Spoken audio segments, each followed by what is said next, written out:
Sa hinaba-haba ng prosesyon, hiwalayan din pala ang ending ng lumipas na 10 taon. Sa totoo lang, hindi ako okay makitang okay ka at masaya ka na hindi naman ako ang kasama. For 10 years, your life was mine and mine was all yours too. Hindi tayo perfect couple, lalong hindi tayo perpekto individually. Pero nalalagpasan natin lahat ng mga dumaang pagsubok sa atin kasi lagi nating pinipiling i-overcome yung mga battle ng magkasama.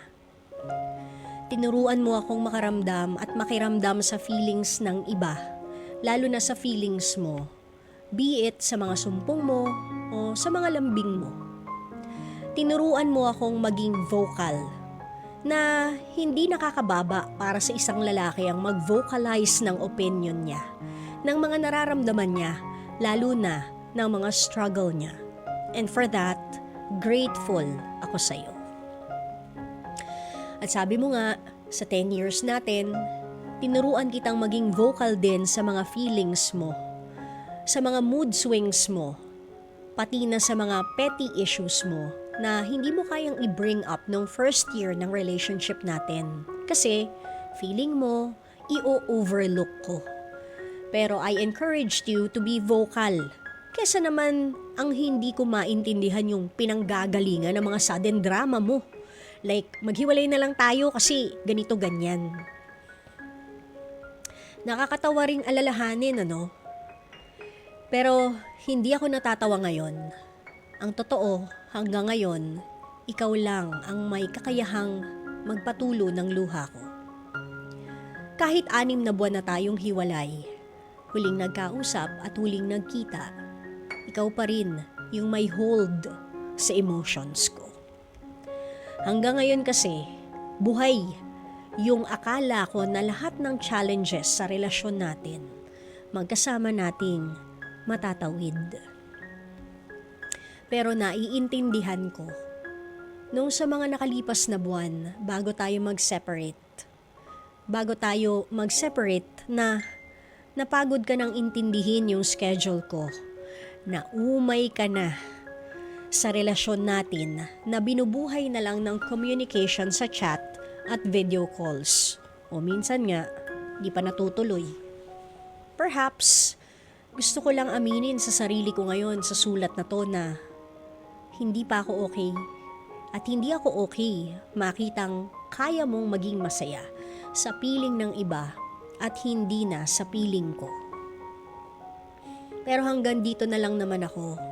Wala naman akong planong guluhin ka pa dahil alam kong mas kailangan ako ngayon ng sarili ko. Siguro ang una ko na lang munang gagawin, i-detox ka sa lahat ng accounts ko sa social media. Iwas tukso na kausapin ka. Iwas pusoy na rin sa mga update ng masayang buhay mo ngayon habang ako nagpapagaling pa. Galing po yan sa saloobin ni Reynan. Reynan, I can't imagine how you feel right now that after 10 years of being together with the same woman, nagkawalaan kayo. Sobrang lalim na ng ugat ng relasyon nyo. Singlalim ng pagkangongo ko ngayong gabing ito. Pero, I don't know kung kaninong pagkukulang meron. And hindi ka man maligaya sa mga nababalitaan mo, nakikita mo, lalong-lalo na sa kanyang bagong karelasyon, that after 6 months that you have separated with this girl, isipin na lang natin na meron talagang mga tao that is meant para hindi forever na magstay sa buhay natin. May mga tao na napadaan lang sa buhay natin para turuan tayo ng mga leksyon sa buhay at iwanan tayo ng magagandang alaala. Since nagkaroon naman kayo ng closure with this girl, Mukhang maigi naman ang inyong paghihiwalay kahit na 10 taon ng buhay mo at 10 taon ng buhay niya ay binigay niya sa'yo. Parehas lang naman kayong umibig at nagbigay ng panahon and ininvest yung mga sarili ninyo sa isa't isa. Pero siguro talagang hindi siya iniadya ng tadhana o kaya ni Lord na maging kayo talaga habang buhay. For all you know, this person that broke up with you, this woman who broke up with you, dumating lang sa buhay mo para hasain ka at para ihanda ka para sa susunod na babaeng mamahalin mo. Sa susunod na babaeng, dito hindi na ako magkakamali. Minsan may mga taong ganun, di ba? Dumadaan sa buhay natin para, kumbaga parang i-ready tayo sa future. Alam niyo yung, ayoko sana magbigay ng example, pero let's look into the love life of Kim Chiu and Sian, di ba? Sian Lim. Imagine mo, they've been together for 12 years and they ended up in heartbreak. Pagkatapos biglang mababalitaan mo, meron ng iba si Sian. It's like Kim just groomed Kian to be the person who is today for another girl. So parang ganun lang din yung nangyari sa'yo. Baka naman, parehas kayo. You groomed each other for other people in the future na magiging panghabang buhay ninyong makakasama. Masakit siguro kasi imagine mo, 10 taon.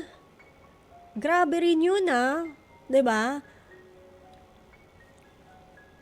I don't know what happened, kung saan nagkamali yung relasyon ninyo, kung paano kayo nagkahiwalay at nagkawalaan. Pero siguro nga, sabi mo, no, yung pagpapaka-busy mo sa trabaho, yung isa sa mga factors. Sana naisip din ni ate girl na I guess the reason why you're busy with work is because nag-iipon ka na siguro para sa susunod na phase ng buhay ninyo together. Pero huwag ka naman mawawalan din ng pag-asa. Kasi just keep on working, just keep on aiming for your goals. Sa ngayon, sabi mo nga, ang focus mo ay sarili mo. So mag-heal ka muna from this heartbreak.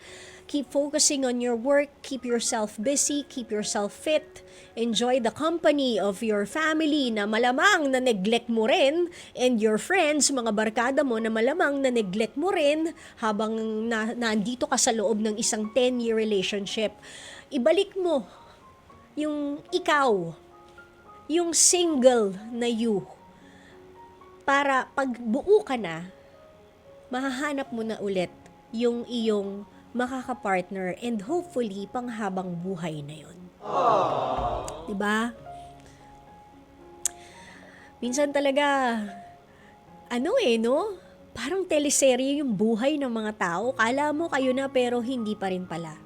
Kala mo lang, wala. Pero meron. Meron palang issue. Sabi nila, let go and let God. Keep telling that to yourself.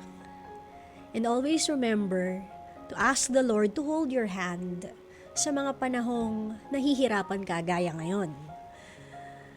Kasi hindi ka sa kanya magkakamali eh. Di mo man ka-holding hands yung ex mo. Ka-holding hand mo si God. San ka pa? Saan ka pa magkakamali, di ba? Madapa ka man ilang beses, bangon, bakla. Ay, di pala bakla, lalaki pala to. Bangon lang, bangon lang, kuya. Di ba? Ganun lang. Samahan mo rin ng dasal, kung ano man ang religion mo. Samahan mo rin ng dasal and further enrich your faith. Di ba? So, Reynan, sana kahit papano, nakatulong, and yung paglalabas mo ng sama mo ng loob dito sa #TrueLoveNote, sana kahit papano nakatulong.